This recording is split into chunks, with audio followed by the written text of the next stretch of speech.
देश धर्म पर मिटने वाला शेर शिवा का छावा था। महापराक्रमी परम प्रतापी एक ही शंभु राजा था। तेज पुंज तेजस्वी आंखें निकल गई पर झुका नहीं, दिव्य दृष्टि निकल गई राष्ट्र उन्नति का स्वप्न मिटा नहीं। जीवा कटी खून बहाया, धर्म का सौदा किया नहीं, अरे शिवजी का ही बेटा था, गलत राह पर चला नहीं। 300 साल बीत गए शंभु के बलिदान को, कौन जीता कौन हारा पूछ लो संसार को। मातृभूमि के जीवन कमल पर जीवन पुष्प बहाया था, है दूजा ऐसा कोई जैसा शंभु राजा था। देश धर्म पर मिटने वाला शेर शिवा का छावा था। जगावं कसं हे छत्रपती शिवाजी महाराजांनी शिकवलं आणि राष्ट्रासाठी मरावं कसं हे छत्रपती संभाजी महाराजांनी शिकवलं आणि हे दोन आदर्श आपण डोळ्यासमोर ठेवले पाहिजे. संभाजी या नावामध्ये प्रचंड अर्थ दडलेला आहे. स म्हणजे संस्कृत, भा म्हणजे भाष्य आणि जी म्हणजे जिजाऊचा नातू. संस्कृतवरती भाष्य करणारा जिजाऊचा नातू म्हणजे संभाजी. छत्रपती शिवाजी महाराज म्हणजे रणांगणावरती तळपणारी एक तलवार होती, तर छत्रपती संभाजी महाराज म्हणजे तळपणाऱ्या तलवारीचं एक धारदार पातच होतं. छत्रपती शिवाजी महाराज म्हणजे स्वातंत्र्याचा पहिला उद्रेक, तर संभाजी महाराज म्हणजे उद्रेकातील क्रांतीचा तप्त लहावा रस होते. छत्रपती शिवाजी महाराज म्हणजे स्वातंत्र्यासाठी आयुष्य वेचणारे, झिजणारे, झिजवणारे लढवय्ये होते, तर छत्रपती संभाजी महाराज म्हणजे आबासाहेबांनी मावळ्यांनी मिळवलेल्या स्वातंत्र्यासाठी स्वतःच्या प्राणाची आहुती देणारे स्वातंत्र्ययोद्धे होते. संभाजी म्हणजे धगधगणारा अंगार. संभाजी म्हणजे स्वातंत्र्याच्या अग्निकुंडात स्वतःच्या रक्ताचा अभिषेक मातृभूमीच्या चरणावरती वाहणारे राष्ट्रप्रेमी. जिजाऊ मातोश्री म्हणजे या देशातील 18 पगड जातीतील मावळ्यांच्या मनात स्वातंत्र्याचा प्रकाश निर्माण करणारी एक तेजस्वी ज्योत, आणि तो स्वातंत्र्याचा प्रकाश नष्ट होऊ नये म्हणून आत्मबलिदान देणारा योद्धा म्हणजे छत्रपती संभाजी महाराज. छत्रपती संभाजी महाराज म्हणजे हृदयात अखंड देशप्रेमाने खळाळणारा निष्पाप झरा. छत्रपती संभाजी महाराज म्हणजे जिजाऊ मातोश्री, आबासाहेब, सावत्रमाथांवरती, जनतेवरती, मावळ्यांवरती हृदयाच्या अंतःकरणापासून प्रेम करणारे एक निर्मळ व्यक्तिमत्व. छत्रपती संभाजी महाराज म्हणजे प्रतिकूल परिस्थितीच्या डोक्यावरती पाय ठेवून निधड्या अंतःकरणानं पावलं टाकणारं एक निर्भय व्यक्तिमत्व. रणांगणावरती पाखऱ्या नावाच्या घोड्याला एका पायावरती गर्रकन फिरवून रणघोषणा करून प्रत्येक मावळ्यामध्ये 10 हत्तीचं बळ निर्माण करणारे सेनानी म्हणजे छत्रपती संभाजी महाराज. संभाजी महाराज म्हणजे भूतकाळ, वर्तमान काळ आणि भविष्यकाळ या तीनही काळातील युवा शक्तीचे मन, मेंदू, मनगट मजबूत करणारे एक प्रभावी व्यक्तिमत्व. छत्रपती संभाजी म्हणजे बुद्धिमत्ता, शौर्य, पराक्रम, संघटन यांचा मेरुमणी. छत्रपती संभाजी म्हणजे एका हातात तलवार आणि दुसऱ्या हातात लेखणी घेऊन राजकीय आणि सामाजिक क्रांतीसाठी विद्रोह करणारे एक विद्रोही व्यक्तिमत्व. छत्रपती संभाजी महाराज म्हणजे शुद्ध चारित्र्य. कारंज्याची एक दाबतात ज्याप्रमाणे असंख्य जलधरा अवकाशामध्ये झेपवतात, त्याप्रमाणे संभाजी राजांवरती बोलताना असंख्य विचारांच्या जलधरा मनाच्या जलाशयात निर्माण झाल्या आहेत. छत्रपती संभाजी महाराज म्हणजे स्वातंत्र्यासाठी आत्मबलिदान देणारे एक स्वातंत्र्ययोद्धे होते, एक महान सेनानी होते. युरोपमध्ये जर्मनी पराक्रमी, तसाच भारतात महाराष्ट्र पराक्रमी. कारण राष्ट्रासाठी अवघं आयुष्य समर्पित करण्यासाठी, आहुती देण्यासाठी संभाजी राजांसारखे राष्ट्रभक्त याच महाराष्ट्राच्या मातीत आदर्शांची पेरणी करून गेले. संभाजी राजांच्या प्रत्येक रक्ताच्या थेंबाथेंबातून संताजी धनाजीसारखे हजारो स्वातंत्र्ययोद्धे निर्माण झाले आणि त्यांनी औरंगजेब बादशाची कबर बांधली याच महाराष्ट्रामध्ये. महाराष्ट्राची भूमी ही युद्धभूमी, औरंगजेबासाठी दफनभूमी ठरली आणि महाराष्ट्राची भूमी स्वातंत्र्ययोद्ध्यांची भूमी, पराक्रमी धाडसी माणसांची भूमी. राजगड बांधण्यापूर्वी काही दिवस पुरंदर ही छत्रपती शिवाजी महाराजांची राजधानी होती. समुद्रसपाटीपासून अंदाजे 4500 फूट उंच असणारा हा पुरंदर किल्ला पुरंदरच्या उत्तरेकडून करा नदी वाहत दक्षिणेकडच्या नीरा नदीला मिळते. 14 मे 1657 रोजी जणू काही करा नदी आनंदाने धावत जाऊन नीरा नदीला सांगत होती, सई मातोश्रीच्या पोटी शंभूबाळ जन्माला आले. 3 मुलीच्या जन्मानंतर संभाजीराजांचा जन्म झाला होता. गडावरती सर्वत्र आनंद साजरा झाला होता. मानवी जीवनाला सुखदुःखाची किनार लाभली आहे. मोठ्या माणसांच्या वठ्याला मोठी दुःख येतात. संभाजीराजे फक्त 2 वर्षाचे होते. बाल संभाजींना आई शब्द उच्चारता येण्यापूर्वी सई मातोश्रींचा निधन झालं. जड अंतकरणाने बाळाकडे पाहत सईबाई मातोश्रींनी प्राण सोडला. संभाजीराजांच्या जन्मानंतर आजार वाढत गेला होता आणि 5 सप्टेंबर 1659 रोजी सईबाई मातोश्रींनी प्राण सोडला. सखूबाई, रानूबाई, अंबिकाबाई या मुलींना आई सोडून गेली याचं दुःख होतं. या भावंडावरील मायेची सावली नष्ट झाली होती. दुधापेक्षा दुधावरील साईला जपावं लागतं. म्हणूनच शिवबापेक्षा जिजाऊंनी संभाजी महाराजांना जपलं होतं. तळ हाताच्या फोडाप्रमाणे सांभाळलं होतं. सावत्र मातांनी अगदी ओसंडून प्रेम केलं होतं. 3 मोठ्या बहिणींनी संभाजीराजांना बालपणापासून जीवापाड प्रेम केलं होतं. पुणे जिल्ह्यातील भोर तालुक्यातील कापूरहोळचे गाडे पाटील यांच्या सौभाग्यवती धाराबाई गाडे या बाळंत झाल्या होत्या आणि जिजाऊ स्वतः कापूरहोळला गेल्या. उभयतांना राजगडावरती आणले आणि धाराऊ दूध आई झाल्या. महाभारतात देवकीनं जन्म दिलेल्या श्रीकृष्णाची दुधाई यशोदा झाल्या होत्या आणि अगदी त्याचप्रमाणे शिवकलखंडात मातोश्री सईबाईंनं जन्म दिलेल्या शंभूबाळाच्या दुधाई धाराऊ गाडे झाल्या होत्या. शिक्षण आणि संस्कार यांचा विचार करताना राजपुत्राला आवश्यक असणारे आणि भावी राजा म्हणून जे शिक्षण लागते ते सर्व शिक्षण जिजाऊ मातोश्रींनी आणि शिवरायांनी संभाजीराजांना लष्करी शिक्षण, राज्यकारभारविषयक शिक्षण यावरती भर दिला.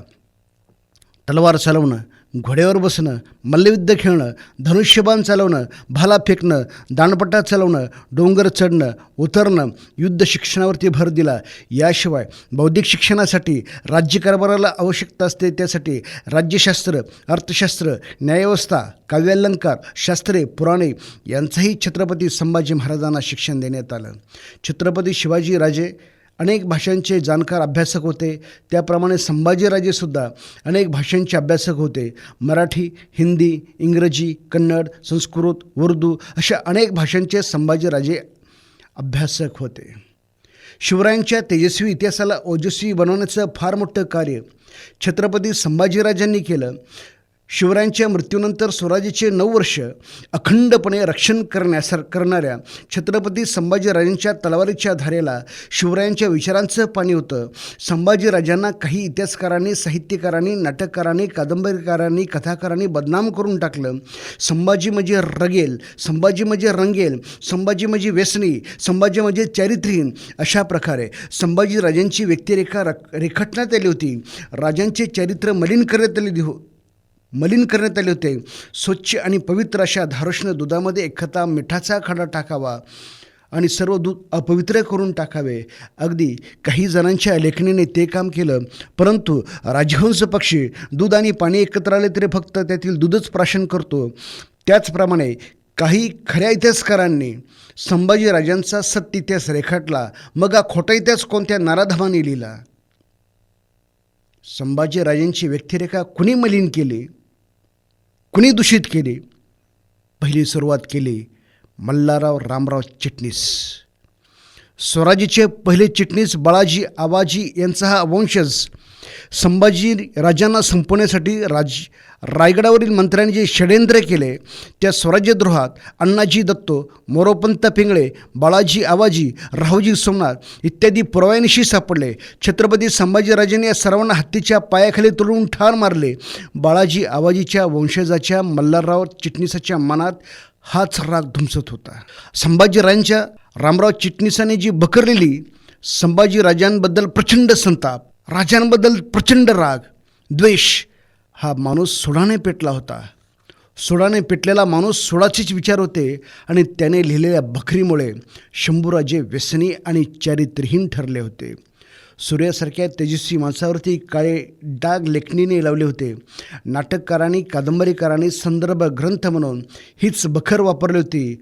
सूर्यावर थुंकलेली थुंकी तोंडावर पडत असते याची जाण आणि भान प्रतिभावंतांना नव्हती. सांगा शंभू भक्तांनो, हा दोष कुणाचा? शिवपुत्र संभाजीचा की गरळ ओकणाऱ्या प्रतिभावंतांच्या लेखणीचा? हा आरोप शिवपुत्र संभाजी राजांवरती लावला गेला.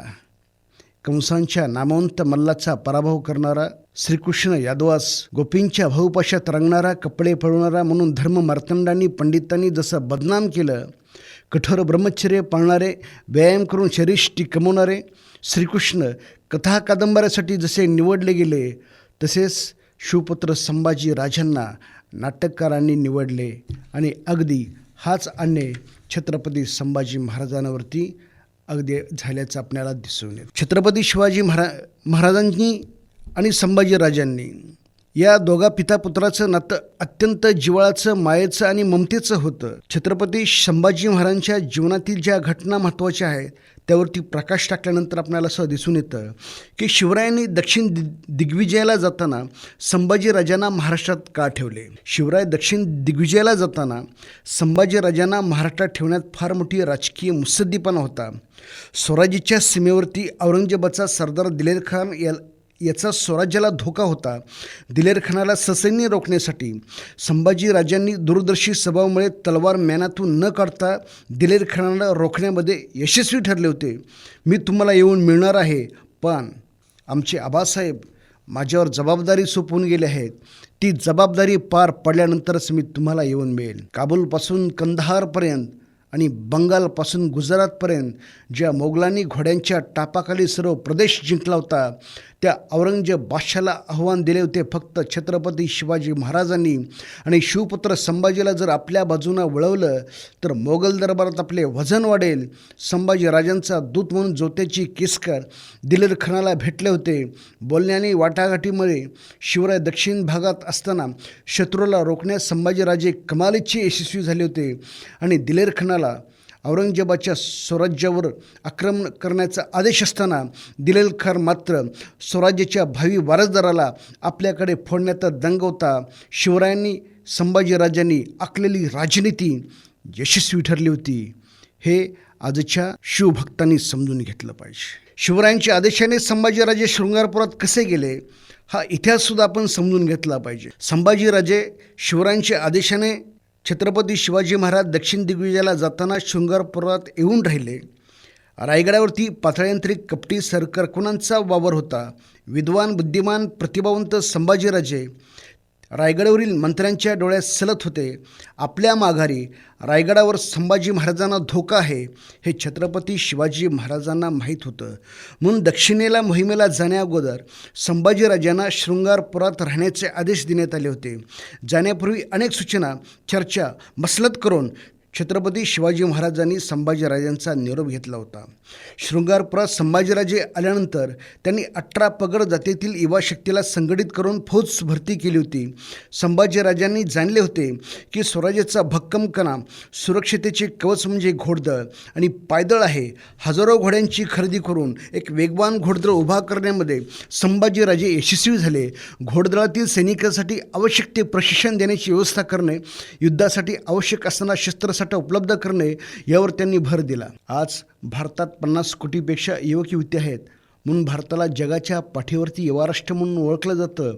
प्रत्येक युवक युवतींना लष्करी शिक्षण सक्तीचं करणं काळाची गरज आहे. सिंगापूरमध्ये असं लष्करी शिक्षण प्रत्येक नागरिकांना 1 वर्ष सक्तीचं आहे आणि वर्षातून एकदा 1 महिना त्याची उजळणी घेतली जाते. भारतात हा प्रयोग राबवणं फार गरजेचं आहे. आज युवा पिढीत सर्वात मोठी उणीव कोणती आहे तर राष्ट्रभक्ती आणि राष्ट्रप्रेम. महाराणावर खोट्या गवतासारखी राष्ट्रभक्ती सुकून चालली आहे. आमची राष्ट्रभक्ती फक्त भारत पाकिस्तान क्रिकेट मॅचपुरती मर्यादित राहते, पण तो एक खेळ आहे, त्यामध्ये हारजिती होणारच. छत्रपती संभाजी महाराज यांच्या जीवनामध्ये त्यांचा मित्र कवी कलश यांचं स्थान फार महत्त्वाचं आहे. रंगामुळे, गंधामुळे फुलांना अर्थ असतो. जीवापड प्रेम करणाऱ्या मित्रामुळे जीवनाला अर्थ असतो. उत्तर प्रदेशातील प्रयाग येथे मुरलीधर शास्त्र्यांच्या घरात जन्मलेले कवी कलश यांनी संभाजीराजांबरोबर जगताना आणि मरतानाही सोबत केली होती. कवितारूपी फांदीवरती बसून मधुर अक्षरांचे कुंजन करणाऱ्या आणि ब्रज भाषा आणि संस्कृत भाषेचे गाढे अभ्यासक म्हणजे कवी कलश. शिवरायांना आग्रा येथे कैद झाल्यानंतर कवी कलश आणि सक्सेना हे शिवरायांचे गुप्तहेर म्हणून आग्र्यात काम करत होते. गुप्त बातम्या काढणे, शिवरायांपर्यंत त्या बातम्या पुरवणे हे काम कवी कलश आग्र्यात करीत असताना पकडले गेले होते. आग्र्यात त्यांना अटक झाली होती. त्यांना शारीरिक वेदनेला सामोरं जावं लागलं होतं. कवी कलश यांना आग्र्यातून हद्दपार व्हावं लागलं होतं. छंदो गामात्य हे अष्टप्रधान मंडळातील महत्त्वाचं पद कवी कलश यांना छत्रपती संभाजीराजांनी जाणीवपूर्वक दिलं होतं. छत्रपती संभाजी महाराज आणि त्यांचं शेतकऱ्यांचं धोरण समजून घेतलं पाहिजे. छत्रपती शिवरायांनी निर्माण केलेले स्वराज्य हे महाराष्ट्रातील 18 पगड जातीतील शेतकऱ्यांच्या मुलांना संघटित करून निर्माण केलेलं स्वराज्य होतं. शिवरायांनी स्वतः हातात नांगर घेऊन शेती केली होती आणि शेती हा स्वराज्याचा आर्थिक कणा आहे आणि तो कणा भक्कम झाला पाहिजे. शिवशाही शेतकऱ्यांना 0% कर्ज मिळत होतं. बैल बियाणे यांचा पुरवठा राजकोषातून दिला जात होता. शेतकऱ्यांच्या भाजीच्या देठालासुद्धा हात लावू नका हा आदेश शिवरायांनी काढला होता आणि तेच शेतकऱ्यांचं धोरण छत्रपती संभाजी महाराजांनी सुद्धा स्वीकारलं होतं. संभाजीराजे गावागाव जाऊन शेतकऱ्यांचे मेळावे घेत होते, शेतकऱ्यांच्या समस्या सोडत होते, शेतकऱ्यांच्या घरी लोणी भाकरी जाऊन हिरवा ठेचासुद्धा खात होते. प्रजेला राजा आपला वाटत होता, राजाला प्रजा आपली वाटत होती. आपुलकीचं जिव्हाळ्याचं नातं संभाजीराजाने स्वतःच्या उच्च संस्कारानं निर्माण केलं. अशा पद्धतीनं छत्रपती शिवाजी महाराज यांनी जे शेतकऱ्यांचं जे धोरण स्वीकारलं आणि तेच शेतकऱ्यांचं धोरण संभाजीराजांना चालवलेलं आपल्याला त्यांच्या शिवचरित्रातून दिसून येतं. युद्धाचे ढग जेव्हा झाले, महाराष्ट्रावरती निर्माण झाले, निरभ्र अवकाशात काळेकुट्ट ढग गोळा झाल्यानंतर असमंत अंधारून जावा, त्याप्रमाणे छत्रपती शिवरायांच्या मृत्यूनंतर स्वराज्याच्या सीमेवर युद्धाचे ढग गोळा झाले होते. इंग्रज, पोर्तुगीज, मोगल सर्व शत्रू महाराष्ट्र गिळंकृत करण्यासाठी टपले होते. संभाजीराजांनी सर्व गडावरती भरपूर धान्यसट्टा, दारुगोळा, शस्त्रसामुग्री, मनुष्यबळ, द्रव्यबळ निर्माण केले. महाराष्ट्रावर आक्रमण झाले तर प्रत्येक किल्ला, गड वर्षानुवर्षे लढवता आला पाहिजे. त्यासाठी शिबंदी असणे फार महत्त्वाचे आहे. हे संभाजीराजाने दूरदृष्टिकोनातून ओळखले होते. स्वराज्याची शक्ती म्हणजे गडकिल्ले आणि स्वराज्यातील माणसे होती. बाह्य आक्रमणावेळी प्रत्येक परगण्यातील देशमुखांनी प्रजेच्या जवळच्या गडकिल्ल्यावर व्यवस्था करणे हा आदेश दिला होता. राज्यातील गडकिल्ल्यावर जे लोक संरक्षणासाठी राहत त्यांचं पशुधन म्हणजे गाई आणि म्हशी, तिथेच चरत त्यांना चरायचा कर असे तो थोरल्या महाराजांप्रमाणे शंभूराजांनी सुद्धा रद्द केला. आपली संस्कृती ही कृषी संस्कृती आहे. कृषी संस्कृती पशुधनावरती टिकून आहे. कृषी संस्कृती जोपासण्यासाठी पशुधन टिकले पाहिजे, चरायचा कर रद्द झाला पाहिजे आणि हे शिवविचार शंभूराजे जगले पाहिजे. संभाजीराजांचं धार्मिक धोरणसुद्धा आपण समजून घेतलं पाहिजे. जो समाजाची धारणा करतो तो धर्म, माणसासाठी धर्म आहे, धर्मासाठी मनुष्य मुळीच नाही. संभाजी महाराजांचं धर्माबद्दलचं धोरण उदार होतं, सहिष्णुतेचं होतं.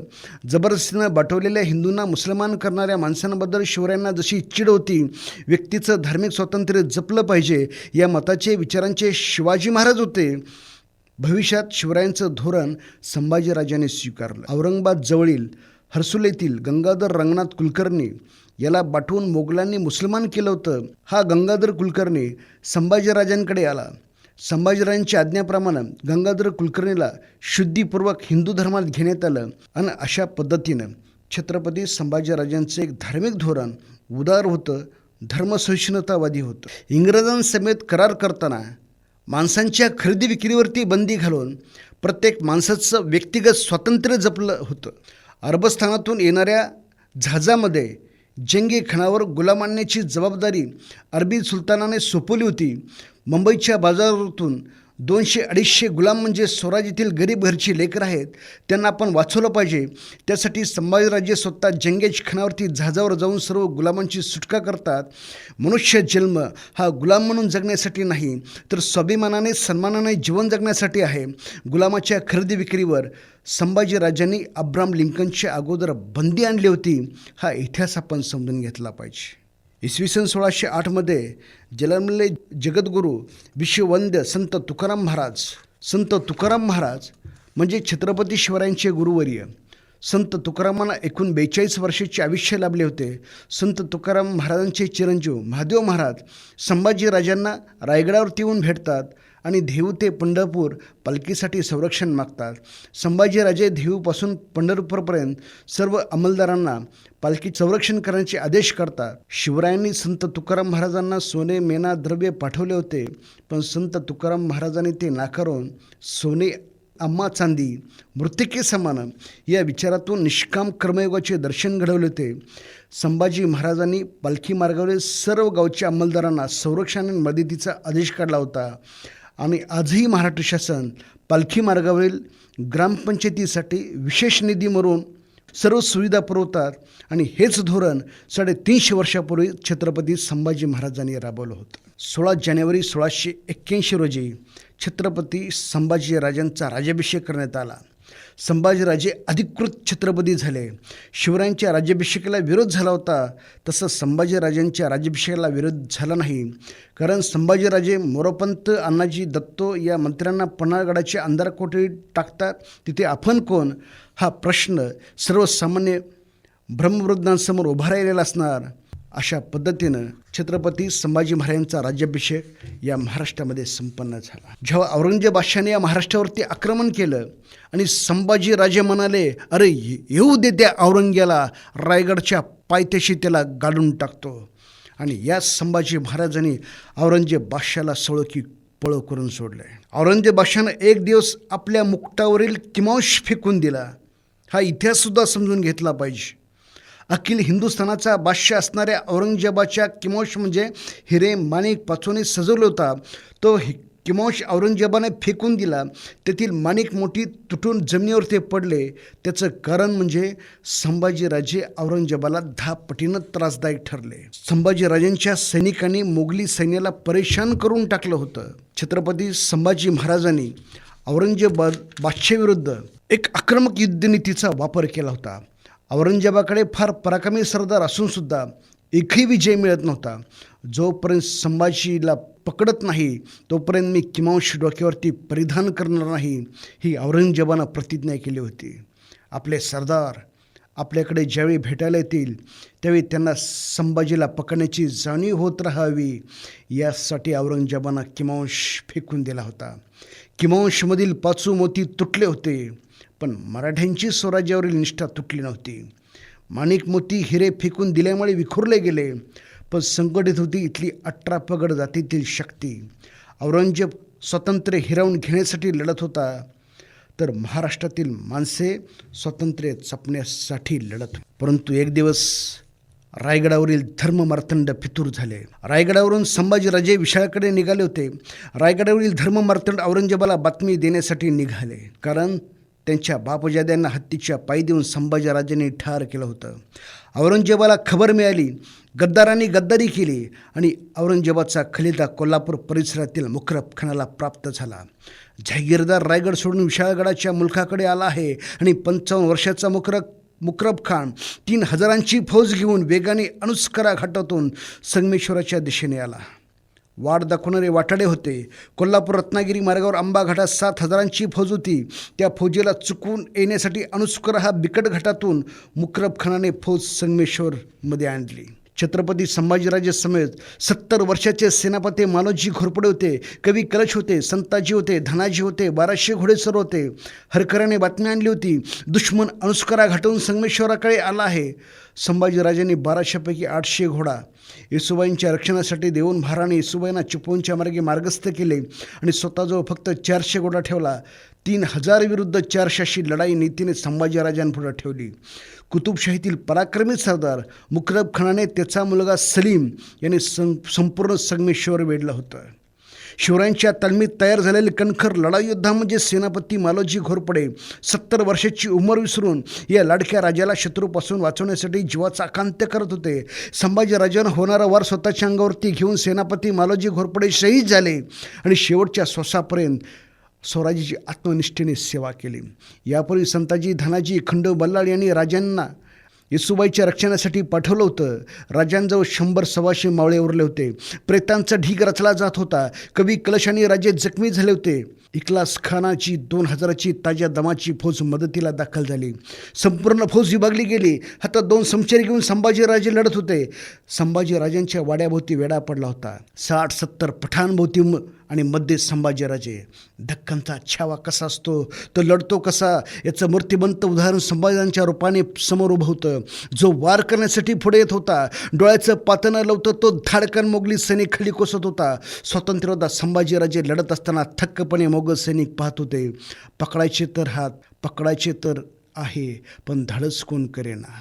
इखलास खानाने आदेश दिला. दोर टाकले गेले, शरीर जकडले गेले. एकदम सर्व सैनिक अंगावरती धावत गेले. पायावरती जोरात वार झाला. वेदना हृदयापर्यंत गेली, मस्तकात गेली. समशेर बाजूला पडली.